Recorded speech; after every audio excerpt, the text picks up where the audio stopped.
How's everyone doing? So welcome. Welcome to our new student, veteran, and dependent welcome session. My name is Chris Young. I'm Associate Director with Transfer Admissions and Veterans Affairs here at Drexel. And again, let me be one of the first of many who, as I'm sure, said to you this week, welcome to Drexel University. Welcome to Welcome Week. We couldn't be more excited to have all of you here today join the Drexel family. This session is really just a continuation of Welcome Week. Welcome Week is all about bringing you into the university, getting you more acclimated to the university, getting you more familiar with who your resources are and more comfortable in connecting with those resources. And obviously, maybe most importantly, getting you connected to your student peers. So that's exactly what we want to do today. As student veterans, as dependents, we want to get you connected to some offices that we think are going to be pivotal in your academic success here, as well as your transition from the service, and also get you connected to your student peers. So the way that today is going to play out is, it's going to be extremely informal. We're not going to kill you by PowerPoint. I promise. Believe me, you're going to have enough of that starting Monday. But what we're going to do is just bring up some of these people, like I said, and as they're speaking and introducing themselves to you, you're going to see their contact information on the PowerPoint slide. So you will have a face, to a name, to an office, and you'll have their contact information. And in your folders is the PowerPoint slide. So if you have a question and you want to reach out, now you know how to do that. All right? In a few minutes, we're going to hear from some of our most senior leadership here at the university, the provost of Drexel. That's going to be followed by the offices that we have identified, and then our student panel is going to come up and talk for a few minutes. So for me, I just want to take this opportunity and just talk about obviously your transition here. Through the admissions process, I've been extremely fortunate in getting a chance to know most of you. I've had the chance to talk with you on campus. A lot of times I've had the chance to meet your significant others or your family members. Some of you I've had conversations with on the other side of the country, right? And these are conversations that I don't take lightly. And the reason I don't take them lightly is because I've been in your shoes. Excuse me. I've been in your shoes. I understand the transition and how, difficult and challenging it can be. So I always try and offer a little bit of firsthand experience or firsthand advice whenever I'm speaking to you. So now that you're all in this room, I just want to offer you a few pieces of advice. The first one is more immediate in nature. The other 17 are more big picture. Just kidding, it's not 17. So the first piece of advice that I have for you is know where you're going, right? So all of you should have your schedule by now. You should print that out, get a campus map, and figure out where you're going. Because the last thing that you want to do, if you have a 10 o'clock class on Monday, the last thing that you want to do is start looking for that class in Rendell Hall at 9:50. Because trust me, you'll never find it. All right? So take advantage of these next few days and figure out where your classes are. My next piece of advice for you is to don't be nervous, right? I get it. If you're anything like me, I know my first day as a Drexel student, I was very, very nervous. I was like, I'm going to walk into this class and I'm going to stick out like a sore thumb and people are going to be like, how did old man River get in here? That's exactly what I thought, right? But what I will tell you is that quickly went away. The Drexel community is extremely welcoming, and you will see that. If you don't see that already, you will see that as a student here once you start classes on Monday. But one of the things that I used to think about when I was a student is I used to draw on what I used to think about when I was in the service, right? So when I was in the service, I feel like I checked some pretty big boxes in my military career. I graduated Airborne School. I graduated Ranger School. I deployed into combat situations. And every one of those times, I kept telling myself, what's on the other side of this is going to make me a much better person. And that's what I would suggest you tell yourself why you're going here. What's on the other side of this is going to make you a much better person. The next piece of advice that I have for you is get connected. So what I mean by that is when I was a student here, I was like a horse with blinders on, right? I would just go to class, I'd do my work, and I would go home, right? And that worked for me. But now that I work for the university, I'm more connected with the student veterans here, I see how the student organizations like the Drexel Veterans Association, how great an opportunity they are for each other in networking and connecting you both socially and professionally. So I would highly encourage you to get connected as quickly as you can.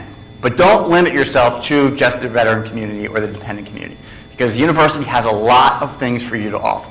So you should try and get connected to as much and as many things as your schedule will allow.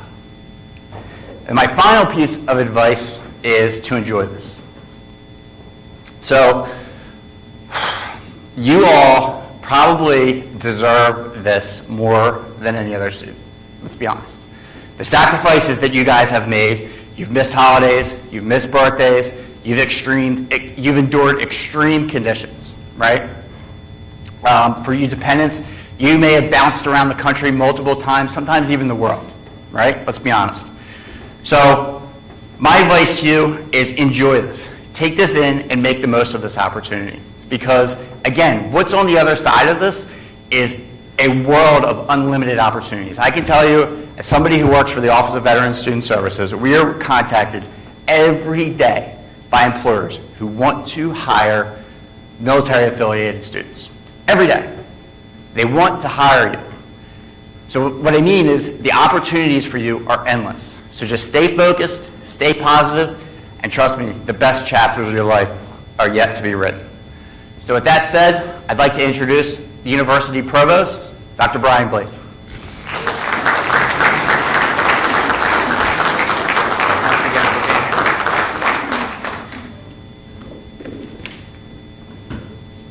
Good morning, everyone.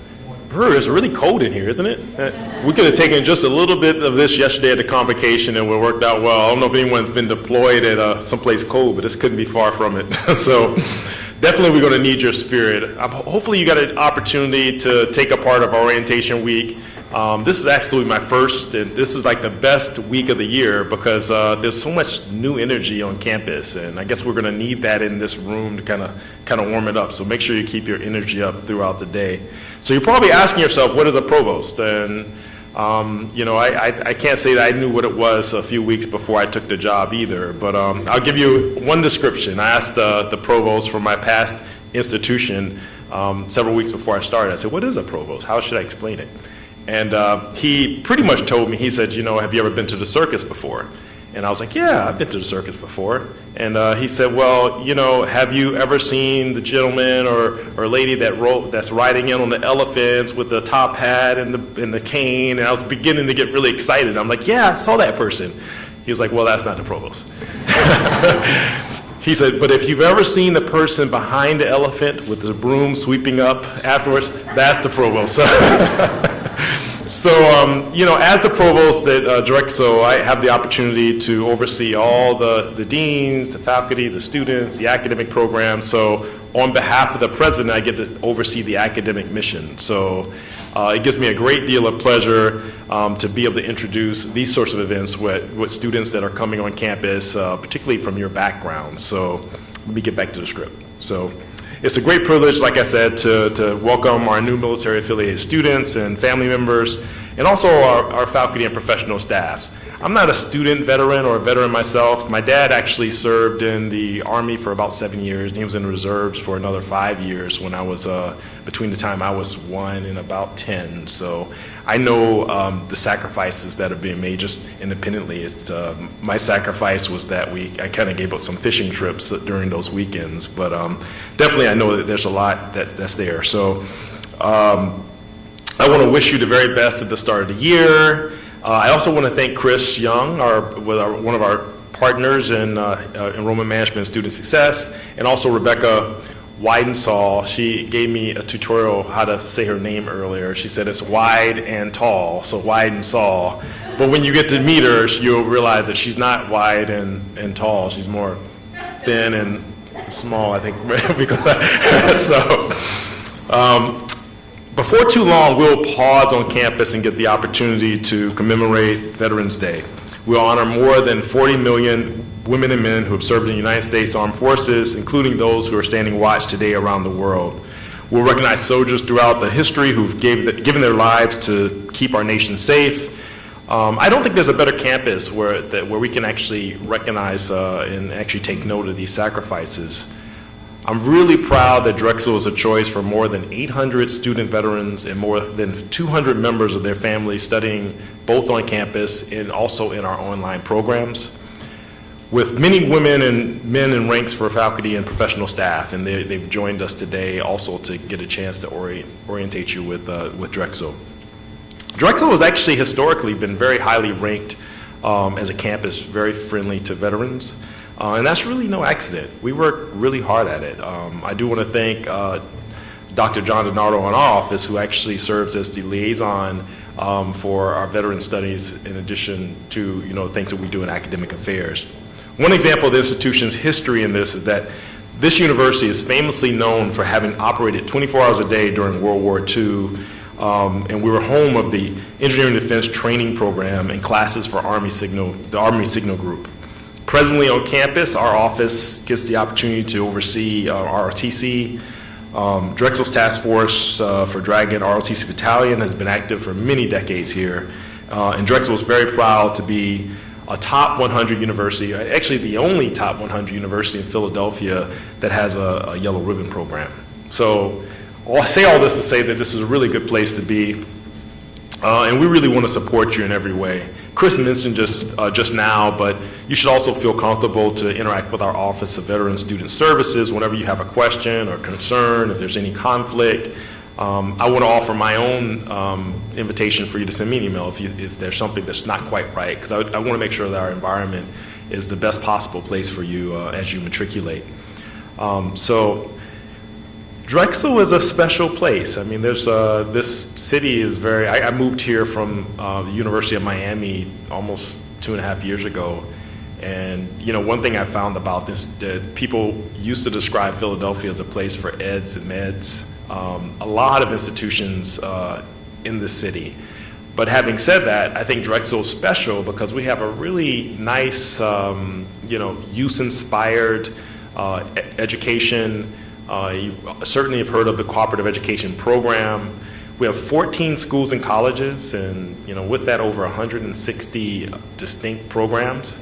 And I think for you, I met a couple of past Marines earlier, and a couple of mechanical engineers. I met a nursing major, I met a construction management major, and what you're going to find is that irrespective of what discipline you decide to pursue, you can always go and add these little pieces in other places. We have just about every major you could imagine. So the best thing to do here is to take advantage of this environment and just be totally overly curious, because you're going to have the opportunity to answer any number of questions while you're here. Our graduates go on and they do great things. We have graduates that start tech businesses. We have achievements in the arts and just about every field, like I said, that's unimaginable. We talk a lot about the value of a Drexel education because we happen to be one of the places where our students graduate and they get the best jobs, in my opinion. We're recognized by the Brookings Institute as actually placing our students in some of the most highest paying jobs. So it's a really good place to be from that perspective, and we have a whole lot of pride about that. I think this group understands better than most that Drexel's dedication to civic engagement is really important, and you'll get to hear about some of the things that we're doing in West Philadelphia and how we've engaged with the community, how we've been able to take things that we learned in the academic enterprise and use that to really enhance our environment. So what other tips would I give you? So as I told the students and faculty and professional staff during convocation yesterday, I think Drexel's very special. And I talked about a story of meeting a couple of 50 years ago who actually met during a class here, and they got the opportunity very quickly to get married. And I made a small joke that our campaign is Ambition Can't Wait, and that was certainly an example of that. But yeah, I think what you're going to find is that we put students in real world settings. So the co-op placements gives you a chance to learn, earn, all at the same time as you matriculate as a student. And we're doing more than ever before to help. Over the last couple of years, we've spent a large part of our effort has been actually redirecting financial resources to the students directly. And with that, our faculty have actually stepped up. They said, look, we're going to teach more. We're going to engage with students more. We're going to take on service activities. We're going to do orientations like this for specific groups that help them have the best experience with the institution. And many times they do that without remuneration at all. So I think there's a real Drexel spirit here that really takes over. So what I would say is hold on to that spirit, take advantage this week. Hopefully you can take some inspiration that, you know, this is a very special place to our faculty, to our students, and when things are really, really tough, you know, dig deeper and really take advantage of the fact that people really want to make this a great experience for you. So this group, more than any other group, knows very much about time management, about discipline, about grit. And that's all the right stuff you're going to need at Drexel, all the things that you've done in the military or have interacted with your family members. So I just want to say welcome to Drexel. I look forward to interacting with many of you. Have a great year and, you know, go Dragons.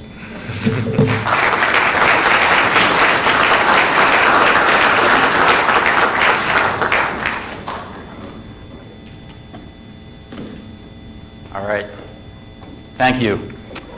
So next up is going to be our veteran certifying officials. And if there's one thing I know, it is that every veteran wants to know when they're going to get paid.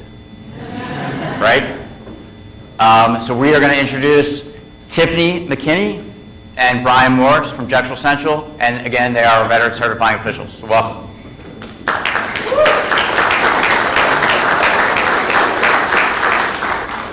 Thank you, thank you, thank you. I'll just be a second in front of you. First of all, I want to thank everyone for their service. I'm not a veteran myself. I'm a dependent of a veteran. My father, he was Army, he was airborne for 6 years. So, you know, I do know the sacrifices that some of the dependents have. Tiffany and myself are certifying officials. I've been here about 7 years as a certifying official. I brought Tiffany on a little over a year ago to assist with it. She's actually the lead, so she'll be the first point of contact for you guys. We're actually located over in the main building. We currently have about 1,000 vets and dependents on campus. Believe it or not, I think I know about 700 to 800 of them personally myself because I like to know you guys. When you do come into Drexel Central, for the ones that do know, they come in, you guys get preferential treatment. We'll bring you right in. You don't have to wait. So one of the things that we do to thank you for your service is to make sure we let you know we appreciate that. Dependents the same way, we get you right in. Like I said, I met with a couple families yesterday. I was actually running out of the office, but I did come back to meet with them. So Tiffany is actually going to go over a couple of things with you guys. There's going to be some brief things about your benefits. Because of this is a different setting, we will set out time if you guys want to meet with us individual to go over your individual benefits. But at this time, I'd like to bring Tiffany up. And if you see Tiffany, she is with child, so just want to let you know that she'll be out of the office within a month or so, but keep in mind that I'm going to still be here. I have brought on other staff members to help, but again, we are definitely going to be here to support you even in her absence. I did let her know that, you know, if she has a baby on Monday, she could be back by Wednesday. You know, 2 days off is enough. She don't need too much, you know. So I want to make sure you guys are covered. So I'll bring her up now. And again, thank you guys. Hi, I'm Tiffany Makini. So like Chris had said, the biggest thing everyone wonders is when you're going to get paid. Obviously your benefits. I am a veteran. I served 12 years in the Army, so I know exactly how it goes, getting your benefits together, having to apply, everything like that. So a couple big points you just want to keep in mind. So as soon as you know what type of VA benefit you're using, whether it's 33 yellow ribbon, voc rehab, chapter 35, whatever benefit you're using, make sure you contact one of us just so we can get the process started. Typically, the biggest thing you need is your certificate of eligibility. No matter what benefit you're going to use, they're going to have that certificate. VA takes around 30 days or so to send it to you. So as soon as you apply for it, just give us a call, even if you don't have it, just so we know we can get your information added. Couple big things with the Chapter 33. If you're yellow ribbon eligible, Drexel, we're uncapped, so if you have eligibility under that program, you're automatically going to get it. Also, it's 100%, so as long as you're yellow ribbon, you're not going to have any out-of-pocket charges to you for tuition and fees, as long as you have your benefits. So that's one nice thing. If you're a student who's going on co-op and you're using 33 or 33 yellow ribbon, we, as a courtesy, will not certify you on co-op just because you're only getting charged the university fee. So to use 3 months of benefits for that, typically students don't want to do that. So as a courtesy, we won't certify you. However, if you do want to be certified, we ask that you submit it in writing, just so we know, like, hey, I want to be certified for this quarter for my co-op. We can certify you. That's fine. You do need to be enrolled full-time to receive full BAH stipend. I know that's the big thing for everybody, especially with the Chapter 33. Full-time for undergrads, 12 credits, graduate, 9 or more. So as long as you're full-time, you'll get the full benefit. Anything after that is prorated, 75%, three-quarter time, half-time. We do pre-certify, so if you're enrolled in, say, one class at the very beginning of the term, we may certify you for that one class, and then you may decide to register for a full course load.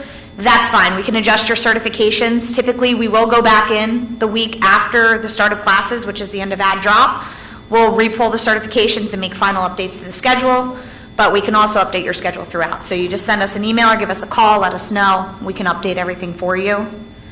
If you're full-time and you drop below that, just keep in mind you may owe back money to the VA, so you may owe back a portion of your BAH if you go from full to three-quarter.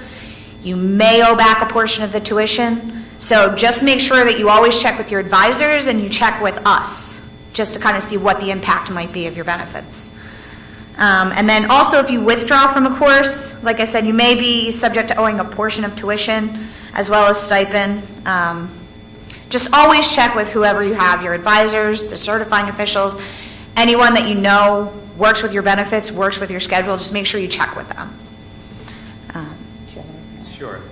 One other thing I do want to add, as far as, and again, like I said, this is a little more health insurance. For those who are using the yellow ribbon, if you are interested in that, you want to come see us, we can go over, give you some more information about that. But currently, that is only chapter that's actually paying for the health insurance would be the yellow ribbon.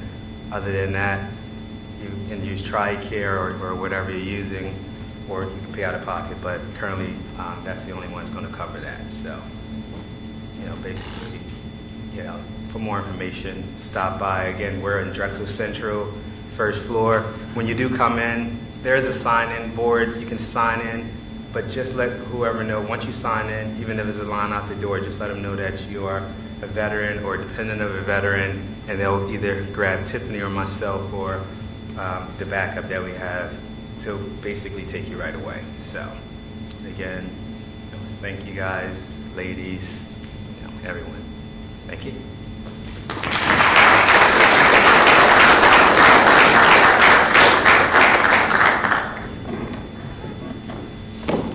All right. So next is from the Office of Disability Resources, we have Susan Harman joining us today, so please welcome Susan.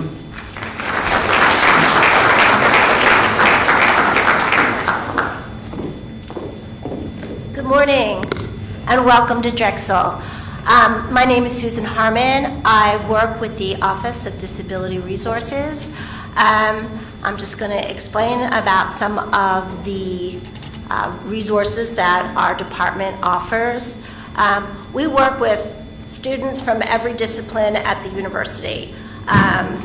We also work with employees, we work with grad students, and we do work with veterans and have always worked with veterans. So some of the resources that we offer, we try to work outside the box. Most people sometimes have a preconceived notion of what a person with disabilities is like. Nobody likes the word, but I sometimes refer to them as conditions. And you could have a bad back, poor eyesight, or a medical condition, and we can provide reasonable accommodations to help you. either academic accommodations, or maybe you just need some assistance with maneuvering around campus. You might need parking. If you did have a bad back, we could possibly put your books on a flash drive, so you don't have to carry heavy books all around. So we definitely try to speak one-on-one with the student, and we look at the documentation, and then meet with the student and come up with reasonable accommodations that will help you be successful at Drexel. We partner with various other departments on campus because your success is our success. So if you're having problems with academics, come in and see us. We work with student life. I mean, we work with all kinds of students and various different departments to make sure that you are successful while you're here. And if we can't find a solution right away, give us a couple weeks. We generally will come up with something. Our office is located at 3225 Arch Street. I think we're done moving because I think we've moved 3 times in the last year. But we're in a secure place now. It's been renovated. We're right across the street from Buckley Field, right near the armory that they are currently renovating. So if you're not sure whether you need services or not, that's okay. You can still come in. We have office walk-in hours from 1 to 2, Monday through Friday. So if you're not sure, just come in and we'd be happy to speak with you. And maybe you don't need our services, but we could certainly refer you to another department on campus that could be helpful. Or maybe you do. Thank you.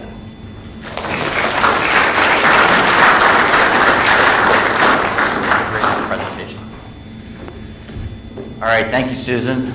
So next up is a dependent herself, Rebecca Signor. She's from the Center for Learning and Academic Success here at Drexel University, and she'll give you a couple points on what that office does. So good morning, everyone. I very much look forward to this every year, particularly because I am a brat. My father's United States Air Force retired senior master sergeant, so you are a special group for me.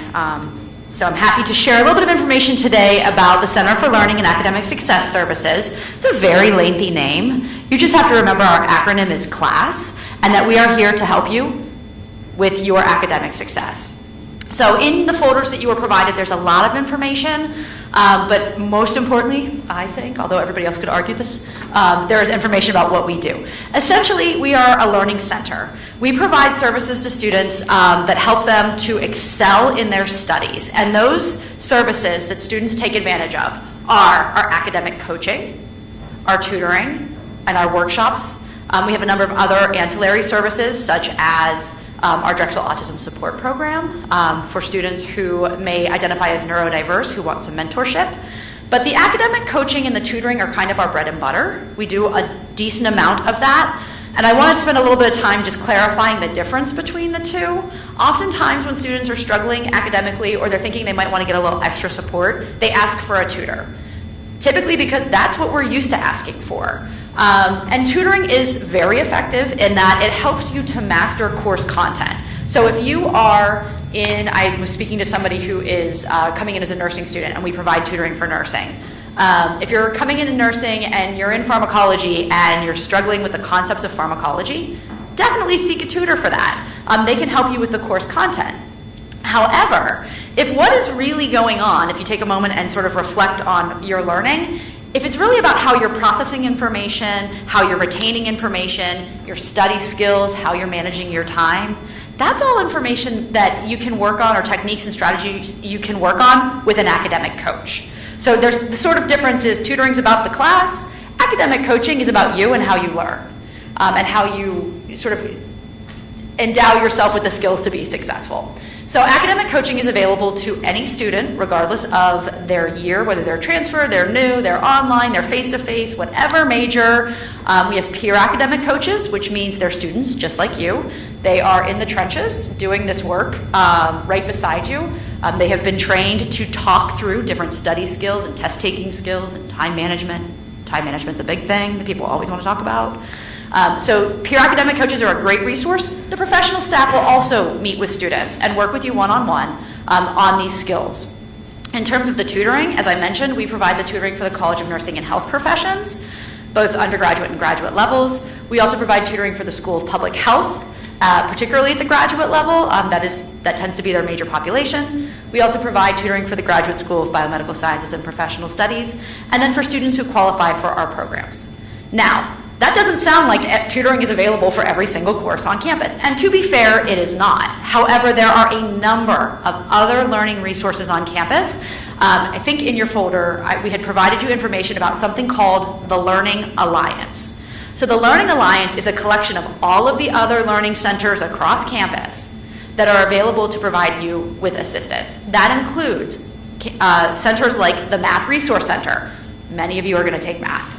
It is inevitable. Some of you are going to love every second of that. Some of you are going to want a little extra help. The Math Resource Center is a great opportunity for you to have to find that help.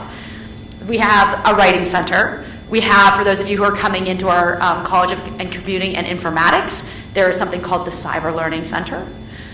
We also have the Academic Center for Engineers, which works clearly with our students who are coming in for engineering. So there's a wide swath of people who are available to help you through the Learning Alliance. So the website that you want to remember, if you remember nothing else of what I have jabbered on about, is drexel.edu/learningalliance. When you log on to that website, you'll be able to see all of the other resources that are available to help you.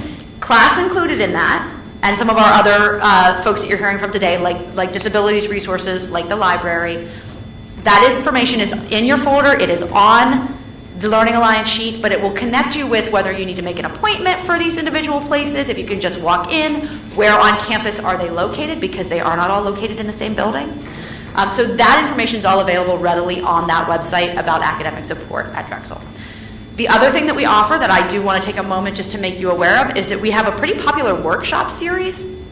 So if you're thinking, yes, time management might be a challenge, but I'm not really in a place where I necessarily want to sit down with one person, an academic coach, and go through this really in depth, maybe you just want to come to one of our workshops. So we offer our workshops basically starting in week 2 and going till about week 10. And we offer them this term on time management. Again, everybody wants to talk about it, unsurprisingly. So time management, test-taking skills, note-taking, study skills. And they're paced out throughout the term. They're offered once in Center City, so if you find yourself on that campus frequently, for example, if you are a College of Nursing and Health Professions student, they are offered once on campus here in North Hall.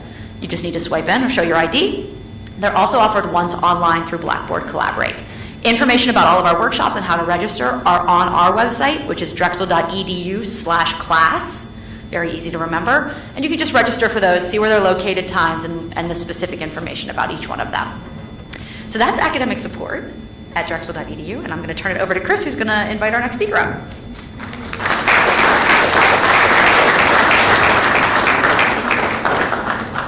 All right, thank you, Rebecca. And just to follow up on what she said, is like there's all these resources here for you, but if you don't take advantage of them, if you don't proactively reach out, then they're really not gonna, they're not gonna do you any good. So that's, one of the big differences from being in the service is you have somebody who's always watching over you saying like, hey, did you do this? And a lot of times feedback, right, is immediate. Like, so you know right away what you need to work on. Well, here it's a little bit different. You kind of have to figure some of those things out for yourselves and then take advantage of these resources.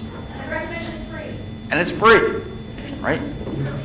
All right, next up, as far as our office resources that we have available for you today is our library services and Elise Ferrer. Hello everyone, I'm so glad to see you here. Like Chris said, my name's Elise Ferrer, and my title actually here is Librarian for Undergraduate Learning. I am your advocate in the libraries. I care what is happening with you, that we have the right resources for you. And the reason I'm here today, and I'm excited to be here, is because I want you to see the libraries as a place of academic support, both for, obviously study space, materials, but also people. You can always walk into one of our locations, you can always log on to our website, and get help. And that help can be, I need some tutoring in this area because I'm connected to that Learning Alliance that Rebecca was talking about. So please, if you remember nothing else from what I talked about, remember that you can come in, you can log onto our website and get help with what you need. And you should have in your folder a card with your liaison librarian, and that is a librarian that works specifically in your school and college. So they know how to do the research in that area. They know the resources you should be using. They're great resources for you here. They can get you set up so they can put you in the right direction when you're looking for information.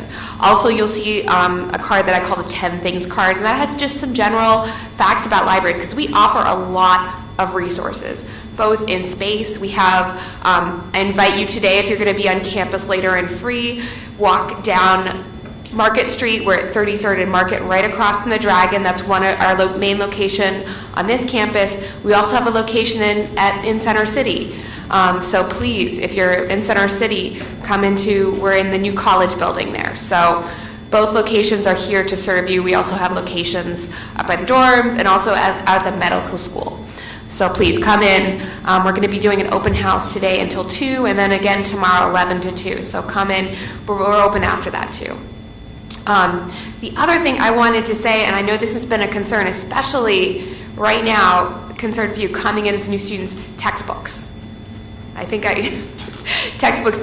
So if your professor puts something on reserves, if they have a textbook on reserve, it will often be in our libraries. It'll either be in the libraries or accessible online. So make sure to look for that when you're getting into Blackboard, when you're getting into looking at a syllabus. If something says it is on reserve, you can use it within our library or even access online. We may not have every textbook, so you may need to go to the bookstore for that, check that in a different way. But part of my job here is to make sure you have the resources you need. And we can't supply everything, but we try to supply everything within reason. Just like those accommodations, we try to accommodate as much as we can. The other thing I'll say about that is, if there's something we don't have, we will try and get it for you, whether that's an article that you need to access online, whether that's a book you need for class. Please ask. We have those resources for you. And again, just remember, if you remember nothing else from what I've talked about, remember, you can contact me if you need help with anything. The best way to get to me is to email me. You can also walk into one of our locations, ask someone at a front desk. They'll help you with what you need. So thank you. Thank you so much for being here. I'm so glad to see you on campus.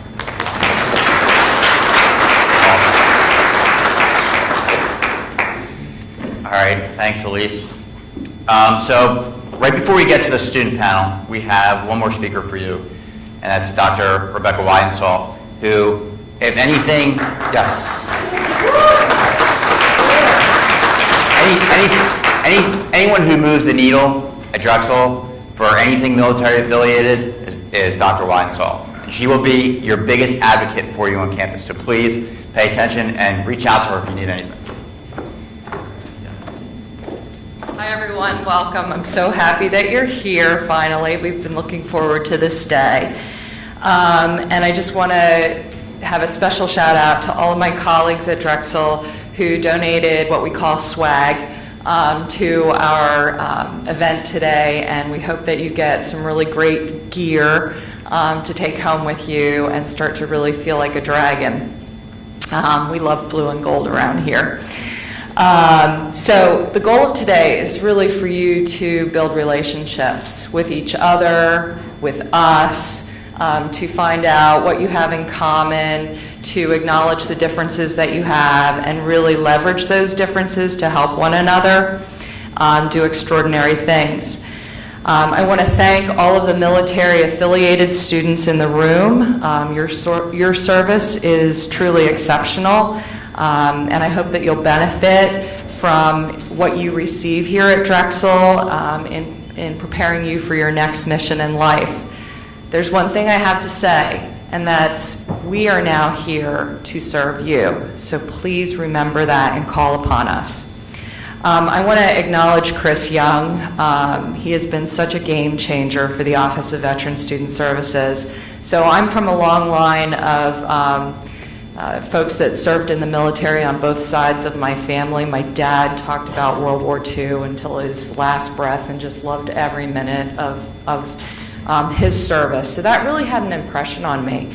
And so, having Chris on our team has really made such an enormous difference.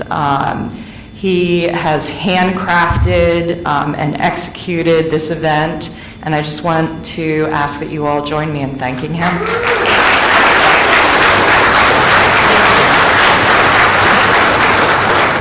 I know that many of you who are here today had several interactions with Chris before deciding to come to Drexel, and this was a huge decision, and there were lots of considerations to make, and we don't take that lightly. Chris alluded to that. We're so glad you chose Drexel, and we hope that this onboarding event is really affirming of that decision. There's a lot that's going to lie ahead, and we want you to be feeling really confident and prepared for that. I spent a little time at Fort Knox earlier this year, and one of the things that I walked away with is that the service really prepares the people for whatever comes, and so that really imprinted upon me too, and I feel like that should be part of our mission, to make sure that you are fully prepared. My work with veterans started in February of 2011 after 20 years working in the athletics department here, and then prior to that being in admissions. And so when I came over to student life, I was so honored and excited to work with our nation's what I call super citizens in my role as Associate Dean of Student Life. And at that time, in 2011, we only had about 100 student veterans and military dependents enrolled in our Yellow Ribbon program, which was about 2 years old at that point. So there were tons of possibilities of what we could do to really build this program. And so I knew I couldn't do it on my own, and the best way forward was really to enlist as many supporters as I could across the university. And I'm proud to say that they came very willingly. And this group of willing partners became what is called the Veterans Task Force. And I know that a number of them are here today, and I would just like to ask them to stand and be acknowledged.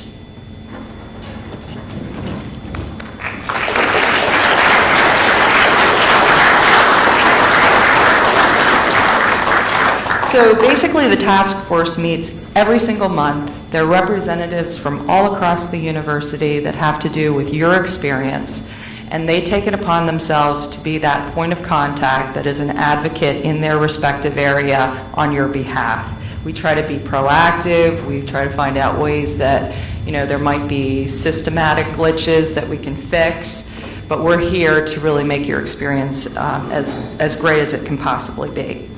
Another group that evolved over the years was the Drexel Veterans Association. We call them the DVA. At Drexel, everything has an acronym. This is your student organization, and they work really closely with the administration to create a genuinely military-friendly campus. And they are known in the city and the region for being one of the most progressive Student Veterans of America chapters, and we're really proud of that, and we hope that they will continue to feel really empowered. I want to thank all of the members who are here with us today. You're going to get some great advice, and I encourage you to join the DVA, get to know these folks, and let them be your voice. They are very frequently in the Veterans Lounge, and everyone's very friendly and welcoming, so take advantage of that.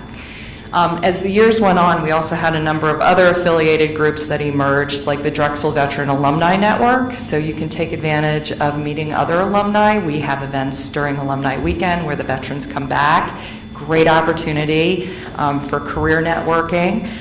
We have the Veteran Colleague Resource Group that was basically started by Rocky Rockstraw. Professor Rockstraw is in the audience today. Rocky.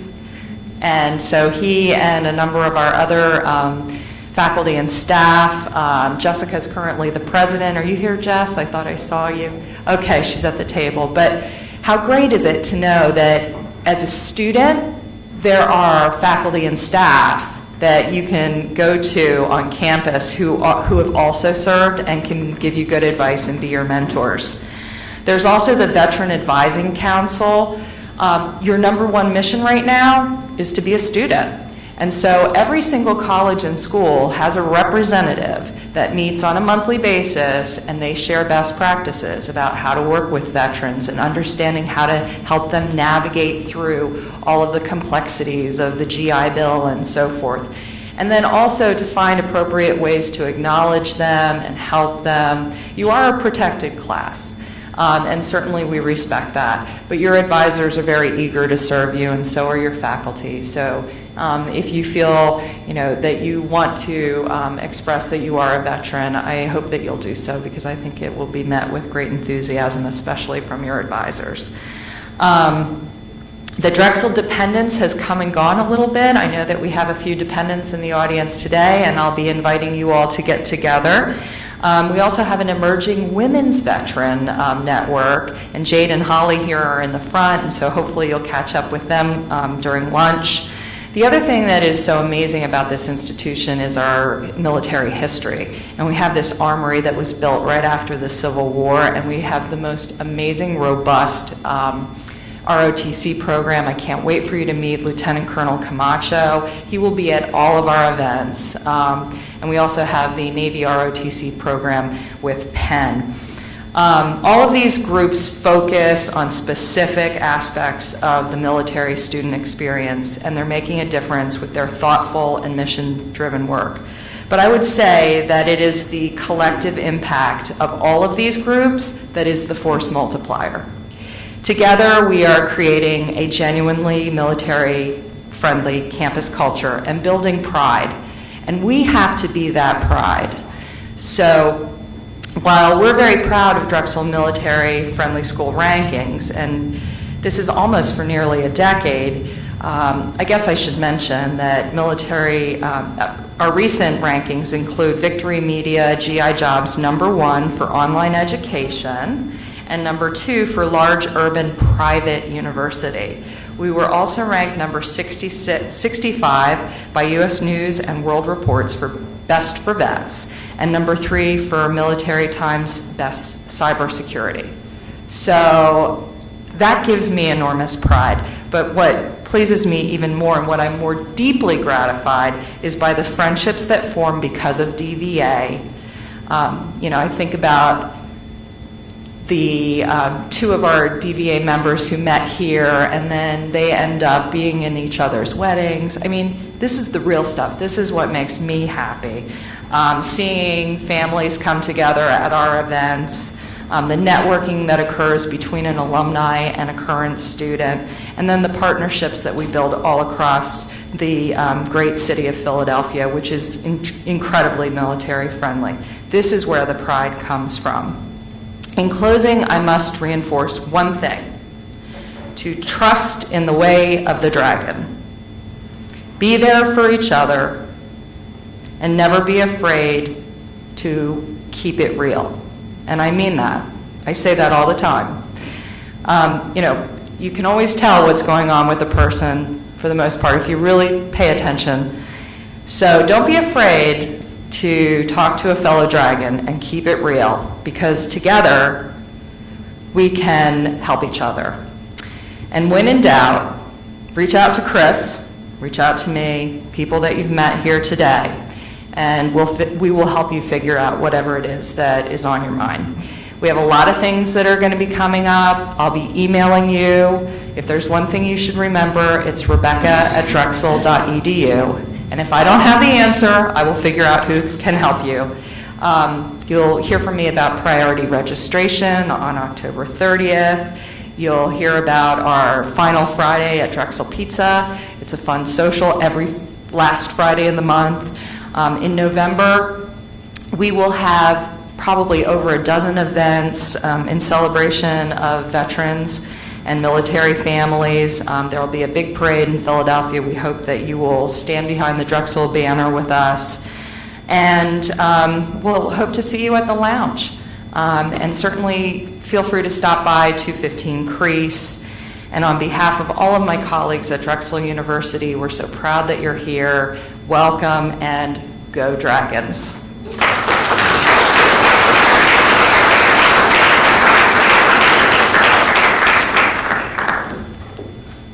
All right, so I just want to correct Rebecca, if you need anything, don't reach out to me, okay? I'm done, I'm just kidding. My job honestly doesn't stop here. I'm one of the fortunate few who are able to work with you through the admissions process and then, really work with you, hopefully until you graduate. So just keep that in mind, It doesn't, you have my card, you have my contact information, so just reach out whenever you need something, all right? Because we're all here to help. So now we save the best for last. We're going to invite our student panel to come on up, and then they can introduce themselves, and we'll open it up for questions and answers after that. Come on up.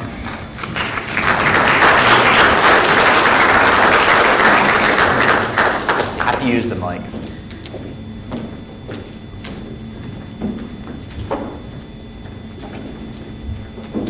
All right, so this is some of the best, brightest that we have here to offer here at Drexel, and it really is, great to see all of these, fine people sitting here today. So we really couldn't have gotten a better group together to offer you advice. So I'm just gonna basically ask you guys to go down the line, and if you could just, obviously introduce yourself, say your major, your year, and then a little bit of history about your military background or your military affiliation, maybe your MOS, job descriptions, stuff like that. Okay. My name is Colton Smith. I'm a mechanical engineering major, starting sophomore year. Before this, I was infantry in the Marine Corps in 2-7 out in 29 Palms. So I went from crunching rocks to crunching numbers, and yeah, it's been pretty fun so far. Emery Mako, I'm a finance and economics dual major. I was in the United States Army as a helicopter mechanic on Chinooks.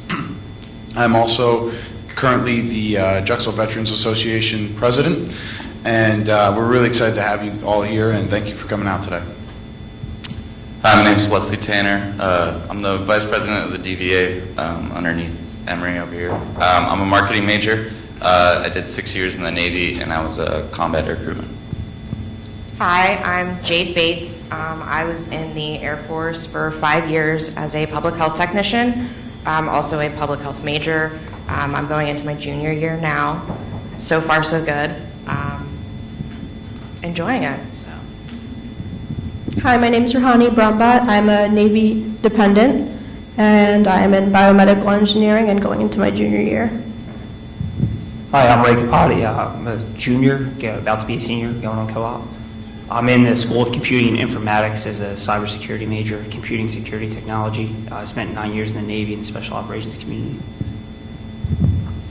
I'm Paul Gabby. I'm a fourth-year nursing student on active duty. Been in for about 11 years. I'm here for the Medical Enlisted Commissioning Program. I'm sure some of you are familiar with it, so if you've got any questions about any of the active duty stuff, you can come see me after at the barbecue. Thanks. All right. So just so you know, these students are here on their own time, right? Because class is obviously not in session. So these guys came in. I asked them to come in, and some of them have been doing double duty. They went to another presentation earlier this week, so it's great to have you all here. So we have some questions prepared, or at least I do. So I figured I'll just ask you guys. So if you could, and anybody jump in at any time. Don't be shy. But if you could, just tell us a little bit about like your first days, your first weeks, maybe your first term here at Drexel, and how that all went, and things that might have caught you off guard that you wish you would have been better prepared for. Anyone? So I'm actually pretty recent starting here. I've only been here for maybe a year and a half now, actually. But I transferred in with my associate's degree, and it was there's a large change of pace because it is a fast-paced school. And one of the things you really have to do is know how you learn and then stay on top of it. But as long as you do that and then you start getting involved, there's a ton of engagement and groups on campus. I believe it's Dragon Link. You can see they pretty much have a group for just about anything, and really start looking into that, and you can really integrate and meet a lot of great people here. So I've only been here for about a year. But I definitely would recommend paying attention to who's in your classes. You'd be surprised how many veterans you're going to have the same general classes with. I can't tell you how many times I've stayed up until like 1 or 2 in the morning with some of our veterans studying for chemistry and math and things like that. It's harder than you think. As far as the pace goes, we're used to living fast-paced lives, but I think we underestimate Drexel when we first get here. At least I know I did. I don't know about everybody else, but make sure that you stay on top of everything, like Emery said, and I recommend downloading the Blackboard app on your phone. It'll remind you of your assignments and kind of help you stay on top of things. Or if you're the planner kind of person, you need something in front of you, definitely use a planner. We can take 20 credits per quarter. Don't overwhelm yourself within the first quarter that you're here. The last thing you want is to immediately burn yourself out. Again, underestimating the intensity of Drexel. With 10-week courses and having 5 or 6 classes, you can get things mixed up really easy and just get really stressed out. Use your resources. The Math Resource Center is amazing. Class, definitely awesome. The Writing Center, I know I struggled with math for a while. A lot of us, it's been a long time since we've taken any kind of math class, and getting back into school, it's nice to have that refresher and someone helping you figure it all out again. Yeah, other than I'd like to echo the class schedule thing. So when your advisor sets you up with your plan, your degree plan, sometimes you might see like 18 credits and you're like, wow. And then I had that situation where I was like, hey, I don't want to take this big of a course load, I'd like to change it. Had some troubles with the advisor, reached out to the Veteran Services. Like a week later, it was all fixed. So definitely take advantage of that, because you wouldn't think to reach out to them with your academic degree plan, but you can. And if you don't, you might find yourself like just struggling by yourself. So reach out to them. And then for the nursing students, I don't think it got mentioned, but the NACCS lab.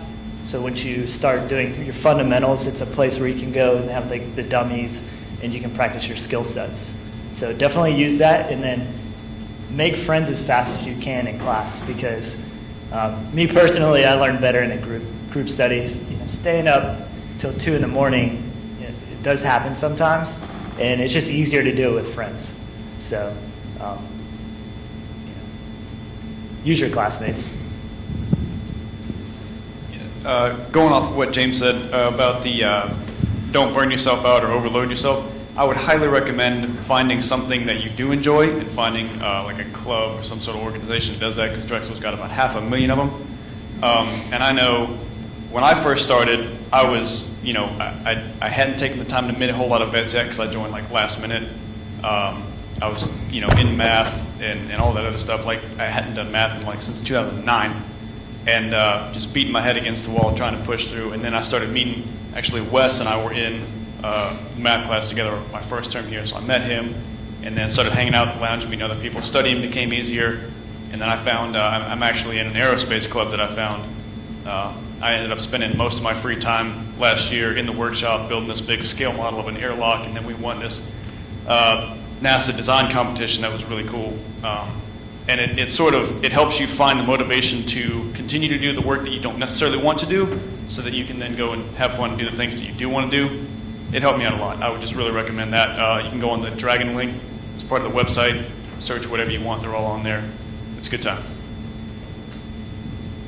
All right, awesome. Yeah, and I would just say that, following up on what Jade said, when I was a student here, I got sidetracked myself. Not sidetracked, but caught off guard with the pace of things my first term. It hits you, and I'm not trying to scare anybody, but it is the way of life here. 10-week terms just as fast. And I found myself week 3 taking midterms, and then my time ticket would open up to register for classes, and I was like, I don't even know what this is. So I would just say that if you're going through these growing pains at Drexel, it's just natural. It's natural for any student here. It's not just you. And once you get over that first term hurdle, you're gonna have things down you're gonna have it down much better, obviously. So just keep that in mind, that it does get better. All right. I wanted to ask, Colton, Ray, Wes, you all transitioned basically right out of the service. right? So you guys came right from the service to here. You guys just want to talk on that a little bit and maybe like, hey, what that transition was like, maybe not having a lot of previous college experience before coming here? So I transferred here. I actually moved here from California, and I was a West Coast guy my whole life, and then I ended up moving out here. But yeah, I got connected to Chris, and he got me into the school and got everything figured out, thankfully, because I couldn't figure it out on my own. Yeah, so I'm 28, and I'm starting classes. You know, I was started as a freshman, and I'm 28, sitting next to a bunch of 17, 18-year-olds, and I felt like Billy Madison, but it worked out. But the biggest thing I'd say coming in, don't be intimidated. Think you're older looking. I mean, you are, but don't let it get in the way of getting to meet new students and everything. A lot of students here, everyone's really receptive of the veteran community here, and just getting started, use all your resources as you can. So for you guys that are not matriculated yet, John Rands and Amy are great resources for you to use. They're going to be your academic advisors, and they helped me with pretty much everything I needed. It's really intimidating too. As you go in, you have to start building your own schedule. Week 7, you just took your first midterm, and you already got to make your schedule for the next quarter. That can be really intimidating, but just reach out. There's tons of resources you can use in order to get those questions answered. Yeah, so to piggyback off Wes, definitely, when I applied to Drexel, I actually applied from when I was in Africa, through 10, and then I showed up kind of, in left field with the hockey stick. So when I came here, I didn't really know what to expect or anything. The only thing I had known was that Drexel was a great school and that I grew up in the city. So when I showed up, I guess for the first week, just kind of kept my head down, my ears open as wide as I could. And also having Chris and Rebecca and all the other assets that are here, they kind of put you on the right path. And especially being starting in the non-matriculated program and needing to keep that 2.0 GPA, which is not hard, up to matriculating into your college. I mean, your advisors are key. If you have any questions, they hit the nail right on the head. And you'd be surprised. You look around the classrooms and you show up and you feel like, that Billy Madison, I'm the old guy in the classroom, even if you have a baby face. People may not think that. But if you look around, there's a ton of diversity here. I mean, just amongst other people that you would assume are older or younger and that may not be so, or what their different backgrounds are. So there's so much to basically gain from the whole aspect of starting here, no matter what your background is, I would say. Yeah, I was talking to a few people outside earlier, and I know I mentioned, because you're older, it's probably not going to take very long for other students in your class to figure out that you're a vet. Drexel is a big fan of doing group work and group projects, and I bet you 9 times out of 10, every time you're in a group, all your other group mates are going to be looking straight to you for, what do we do, when do we do it? To buy the beer? You're going to, that also. You're automatically going to fall into that leadership spot in whatever group you're doing, and I would say don't be intimidated by it. Don't shy away from it, because you're already more than equipped to deal with that and to handle it.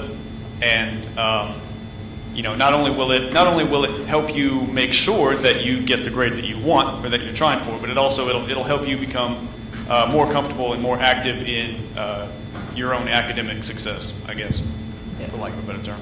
I would say as well, for looking into other students with the age differences, you do need to kind of look down. A lot of these younger students were raised with technology so much more in-depthly than we were growing up. Like me at 29 years old, working in technology in the military and then getting out and then showing up at technology college thinking that I kind of knew everything is sadly mistaken. I mean, you have kids now with an iPad from birth, basically. So you sit down with a lot of these kids in class, and especially the technical stuff, if anyone is going the computing and informatics route. I mean, these younger kids are on the ball, and a lot of the times I'm looking up to them for advice or how to address certain things. Right. You don't have to be the smartest person in the room. You just got to know where to find the information. That's it. It's true. So Ray's actually one of the first veterans that I ever worked with here.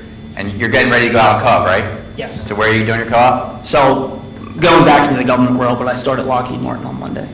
So that gets back to like tying it all together. These companies that are out there that want to hire you, I mean, these are the types of companies that obviously are going to, you can do your co-op through, but these are the type of companies that are reaching out to us saying, hey, how do we get in contact with your military affiliated students and connect with them so that when they graduate, they have an opportunity with us. That's great. That's great. Ray goes to more Eagles games than some of the players do. I did on the field last week. Never asked me to go once. That's all right. All right, so I have a couple more questions. The Veterans Lounge. Some of you use the Veterans Lounge fairly frequently. Can you just talk about like how that benefits you, what you get from that? Printer. I practically live there, essentially. If you go to the library, you have to pay for printing. If you go to the Vets Lounge, we have free printing. So take advantage of it. Just don't be that person that's like, I'm going to print out my entire textbook, and it's going to take 6 hours, because then everybody's going to hate you. Trust me, I did that. So, yes, it's a nice advantage, but like, just don't print out your textbook. And then on top of that, it's a great place to study. And to hang out with other vets, get away from all the younger kids. Trust me, your first couple weeks here, you are going to go insane with all the younger people around you. It takes some adjusting. Don't freak out. If you need to freak out, just go into the Vets Lounge and be like, oh my gosh, I hate these people. It's fine. We'll all be like, yeah, that happens. It's cool. You'll be friends with half of them by the end of the quarter. It's okay. It's a great place to kind of relax, have some coffee, use the computers if you need to, and kind of just be around other people who get it and aren't as much of a pain, I guess. You know I'm right. And as far as group work goes, if you're with other vets in your classes, it's a great place to do group work as well. I mean, you can do it at the library. They have great study rooms there, but the Vets Lounge, like we have whiteboards. You can use the whiteboards in there and write on them. And if you have questions about like benefits or whatever, and you can't get in touch with Tiffany or Bryant, a lot of us are using GI Bill and Voc Rehab and other resources. And we can answer some questions too. Obviously, we don't know everything there is to know, but we do have answers. I know I've had conversations with people about getting disability benefits or using Voc Rehab or GI Bill, and we're all pretty good resources to help each other out.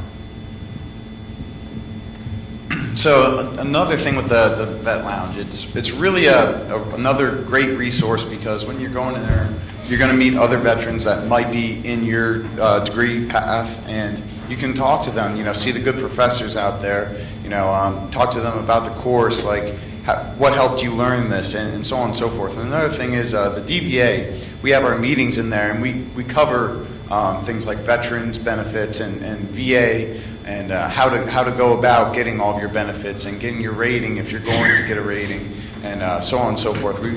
It's a huge resource, and we encourage using it. We have computers in there as well, so you don't have to have a laptop. You can just go in there and use our computer, and it's a huge resource. It's comfortable, and if you're traveling, you can if you're not living in the city, you can go there and wait between classes and eat lunch in there. It's a really nice. We're super thankful to have it. That Drexel provided it to us, and it's really kind of like a little oasis where we can get away from everything. But at the same time, don't hide in there. You do have to go out and meet people, because that's really where you're going to get to experience all Drexel has to offer. All right, awesome. Yeah, that's great. That's great. So I guess the last question I have, and I will open it up for questions. How many of you have used the Math Resource Center? Okay, so because I think one of the biggest things that we hear once you become a student here is struggles with math, and I think it's it is what it is. I mean, if you're away from it, it's a perishable skill, right? If you're away from it, you just need those refreshers, and there's people here that can help you. The Math Resource Center is a great resource. I know when I was a student here, I used it every week. So just the point that I'm trying to do by this is say, like, if you're struggling with math, you're certainly not alone, and there's resources here for you on campus to help you overcome with that. And I would suggest the sooner, the better. figure out where the resource center is, go introduce yourself, and get connected. Don't wait until week 3. Go week 1. Just figure out where it is and start making that part of your schedule. I mean, that's what I used to do. I used to have to follow my math professor from class to the resource center, and he would basically just go over everything with me. And that's how I learned how to do calculus. And then, calculus is something that it's foundation-based. You need to learn it from day 1, right? So, Also, another good resource is the Writing Center. So if you're a freshman, I'm not sure for transfer students, but you're going to experience a lot of English classes that are very writing intensive. So the Writing Center is also a great place. You can take your work in there. They'll sit down with you one-on-one and help you with whatever you need. all right, awesome. So does anybody have any questions? Anyone? Yes.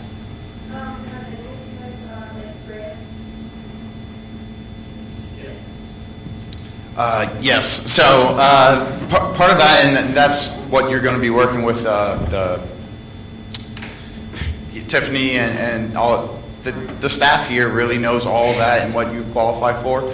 For me, I am not yellow ribbon, so I actually qualify for more grants and so on and so forth. And really, there's a lot that you qualify for here, and you want to do your due diligence and make sure that you go and meet with Tiffany and you get all of that.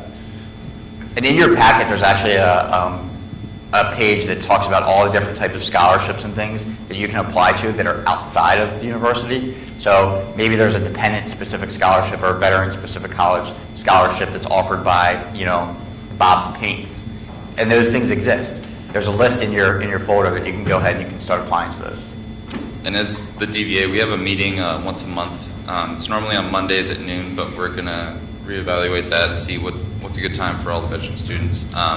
But we run into a lot of networking opportunities where people will talk to us about scholarships, and we'll connect you guys to that information. We also have a Facebook page. That's where we put out most of our information. So we'll put up the links and stuff. We just discovered a really good opportunity for Student Veterans of America. There's a lot of scholarships through there and grants as well. So. And again, in your folder is the upcoming dates of the DVA meetings, and their Facebook address, so you can go like them and then follow them on Facebook and figure out when the meetings are. Any other questions? Yes? Out of the panel, are any of you transfer students? And how many credits did all of you collectively have when you transferred? Because everyone talks about the transition as in it's one of the difficult here, so I want to know your experience. So I had my associate's degree before I came here, and I had I basically had as many credits transfer as feasibly possible, so I believe it was 90. So I started as a pre-junior here, and one of the difficulties with it, though, is you will often lose all of your electives because they just want to make sure you get credit for everything you already have done, which is nice, but at the same time, it kind of makes it more of an intense course path because you're taking all of your high-level courses, especially if you're doing a dual degree. It can be pretty busy.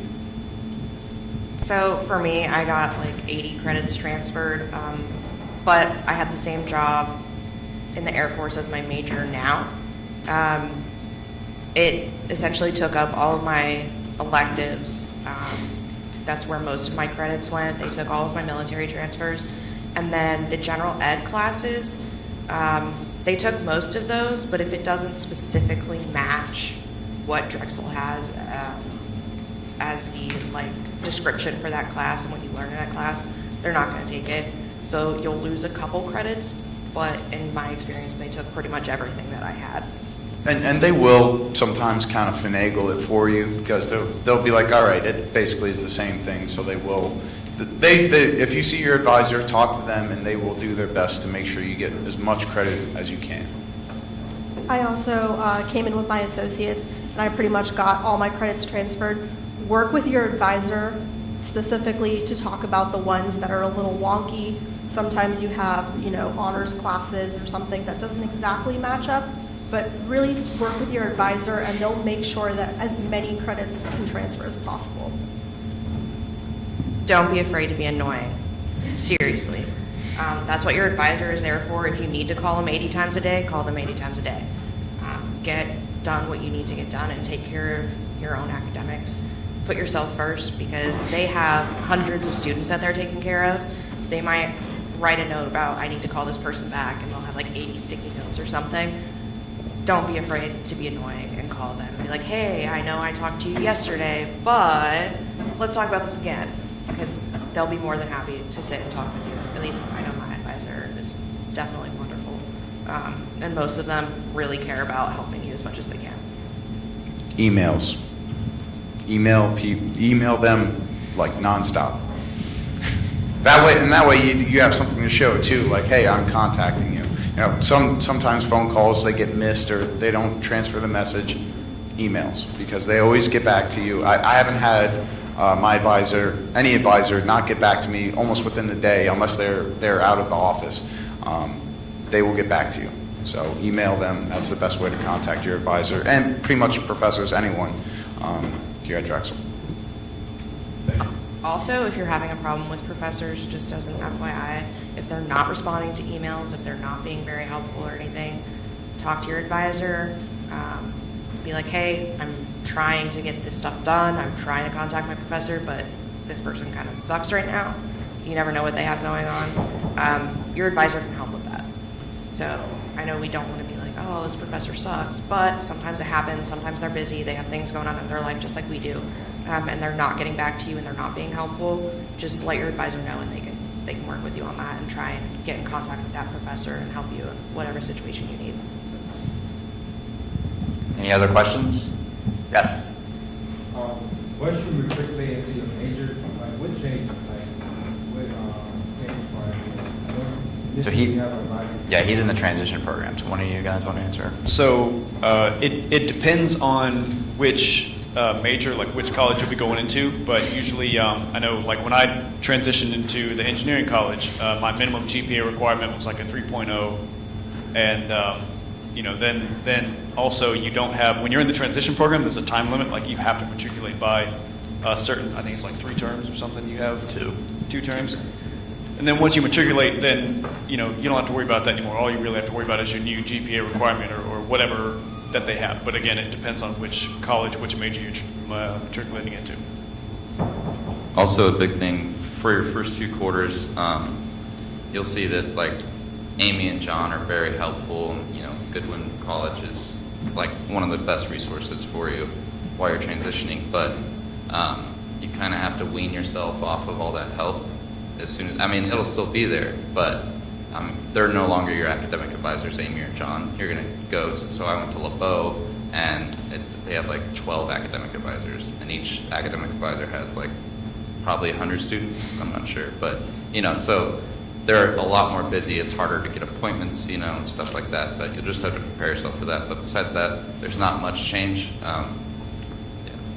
You'll start building your own schedule and everything, but by that time, you'll be very used to it because they'll help you through that, through GSTD class, and another lot of classes like University 101 they'll help you tons with that.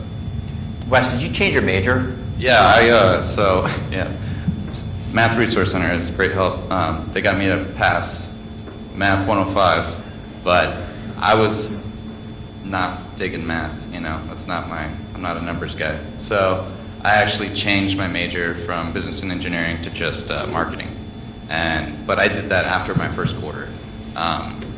And everything worked out well. I mean, my like engineering core classes ended up taking up some of my electives, but it really didn't hurt me in the long run. But yeah, I ended up transferring, or Amy helped me make that switch, and it went smoothly, but I mean, it's kind of not too late, you know, within your first 2. I mean, I think a lot of veterans have changed their majors, you know. Yeah, and there's a reason I said that is because, you know, there's a lot of veterans who have no previous college experience. I would say the majority of them reach out and they're like, hey, I want to be an engineer, right? I want to be an engineer. What I did in the service was really hands-on. I'm going to go do this. But then you get into an engineering plan of study and you're like, oh, I'm awful at math. I forgot. Like, well, you know, we can't have people building bridges who are awful at math. It just doesn't work that way. So it's okay, but if you're starting to feel like, oh, this isn't for me, you can change your major. You just need to talk to your advisors about it and make that switch sooner rather than later. We've had some people go from, architectural engineering to political science. I mean, basically, you have a world of opportunities here. So just keep that in mind, all right? Nothing's locked in. Yes?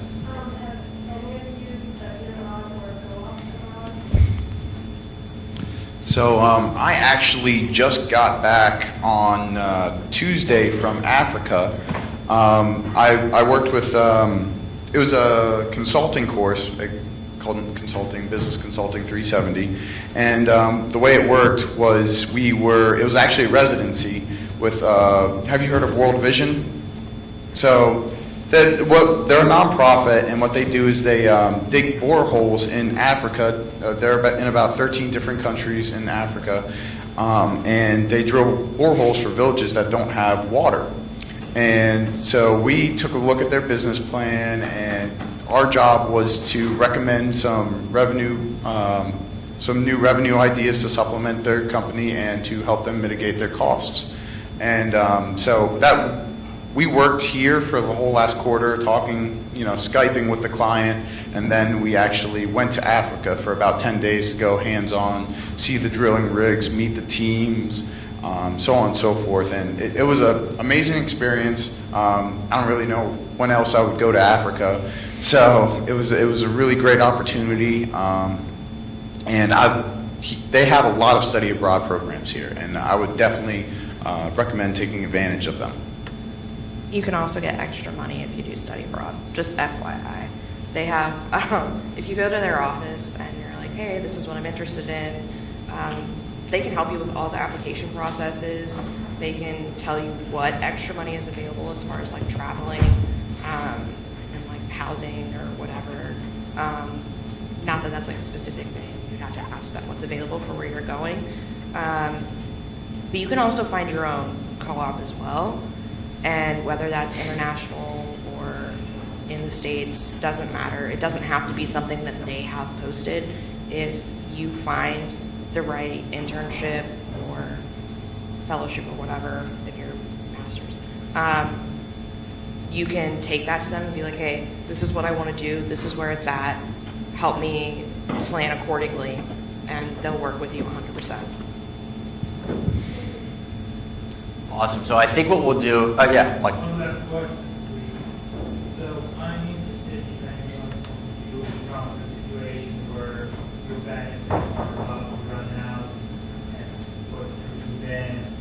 Is it enough 36 months of Drexel plus the yellow ribbon to major, and if one decides to go for more than one major, what to do then?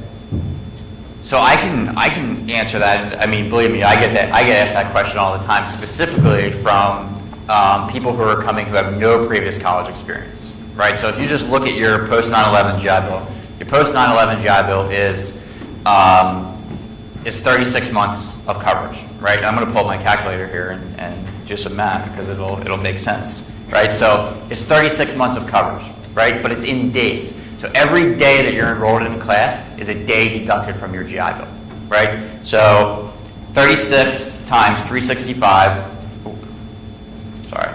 So you have 365 times 3 is 1,095 days. So you have 1,095 days of coverage, right? 1,095 days of coverage. Every term here is 12 academic terms, 12. Whatever degree you're in is 12 academic terms, right? So, and the typical term is about 71 days from start to finish. So you can expect to be certified for the 71-day period, right? So if you take the 1,095 days and you divide that by 71, that gives you 15 and a half terms. 15 and a half terms. So that should really allow you to start and finish your degree from a freshman plan of study and do a co-op, right? And have that covered by the VA. Now, some of you are bringing credits in, and you're further along in your plan of study, and now you're just accessing your benefits. Well, you're in even better shape. Like for me, when I graduated here, I had some of my post 9/11 GI Bill remaining, and I'm still using my post 9/11 GI Bill for my grad program, right? And the best thing about the post 9/11 GI Bill is that if you have, like, I have 9 days left of my GI Bill right today, 9 days. Now, I'm going to register for class in the fall. I just haven't gotten to it yet, but I'm going to. And the VA will cover me because they won't let you start a term and they're not going to cover me for 9 days and then I'm expected to pay that tuition. Like, they'll cover you for the rest of that term. But only the better. Only the better. Sorry. Does that make sense? Yeah, so, and co-op, co-op is something that you want to, in my opinion, you make that decision on what's best for you about how you use your benefits during co-op. I mean, I got certified when I went out on co-op. In hindsight, maybe it wasn't the best thing, but I wanted the money and I wanted my co-op pay. So at the time, the stock market was awful, so I was just taking that money and putting it in the bank. So it actually turned out to be pretty good. But If you're using Voc Rehab, it's a little different. If you're on co-op, you're still technically a full-time student and you'll still get your BAH. And the vocational rehabilitation and employment program is amazing. It pays your full tuition and then it also pays for your books and your supplies. Whereas for the GI Bill, I think you have a certain amount of money for books and then that's like it. Vocational rehabilitation and employment program pays for all of your books, all of your supplies, notebooks, pencils, blah, blah, blah. You just have to get it from the bookstore here and they put it on your account and you're good. That being said, you have to have a 20% disability or higher in order to use the vocational rehabilitation and employment program. And there's a couple more things requirements you have to meet. 10%, they changed. Just kidding, they changed it. It's 10% or higher. But I mean, if you can probably talk to Tiffany or Bryant and they can point you in the right direction. That's definitely a good program to use and it's a little different as far as benefits go. So you get more money. all right, awesome. Well, thank you all for coming here. It is very much appreciated. Thank you all for being here. So we are going to end this session and then head back out into the Basone lobby where you just were. Lunch is out there, all set up, ready for us. Please help yourselves to that. Obviously, get to know the community a little bit more, and thank you.